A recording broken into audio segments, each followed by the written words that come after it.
تو بہت تدریسی خدمات سر آپ کی بہت رہی، اور انشاءاللہ یہ بھی کتاب جب شائع ہوگی آپ کی، وہ بھی انشاءاللہ جی بہت مقبولیت ہوگی اس کی بھی.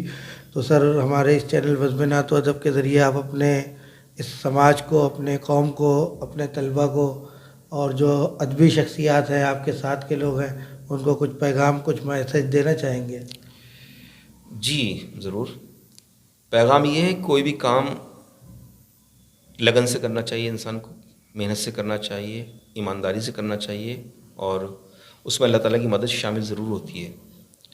اور میرے سامنے آپ بیٹھے ہیں، میرے شاگرد ہیں، مجھے بڑا فخر ہے کہ آپ جو ہے دعائیں بالکل ہیں آپ حضرات کی. آپ ملک و قوم کی خدمت کس طرح سے انجام دے رہے ہیں، اور کیسے اللہ کا فضل و کرم ہے کہ کس طرح سے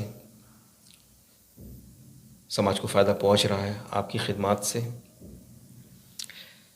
تو ہر کسی کے اندر صلاحیت ہوتی ہے، ٹھیک ہے، پوشیدہ اس کو، اور کوئی نہ خوبی ضرور ہوتی ہے. تو انسان اپنی خوبیوں کو پہچانے، اپنی صلاحیتوں کو پہچانے اور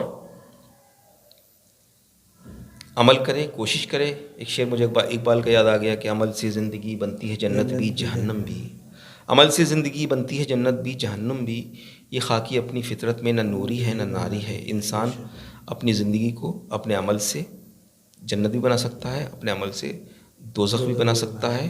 اور انسان کو کوشش کرنا چاہیے نیک نیتی سے. اور دیکھیے،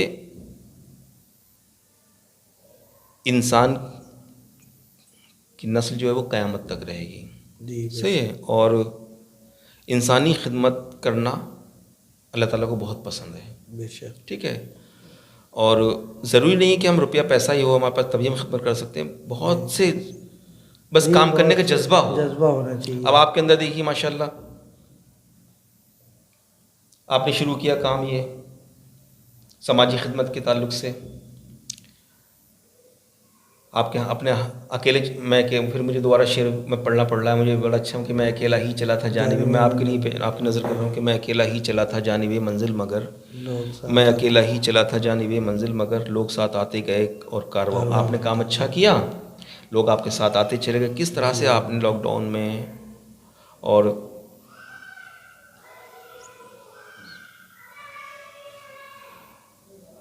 غریبوں کے لیے جو ہے راشن مہیا کرانا اس زمانے میں، اور بیماروں کی تیمارداری نہ صرف گفتگو سے بلکہ جو ہے جی ان کو فروٹ پھل تقسیم ڈسٹریبیوشن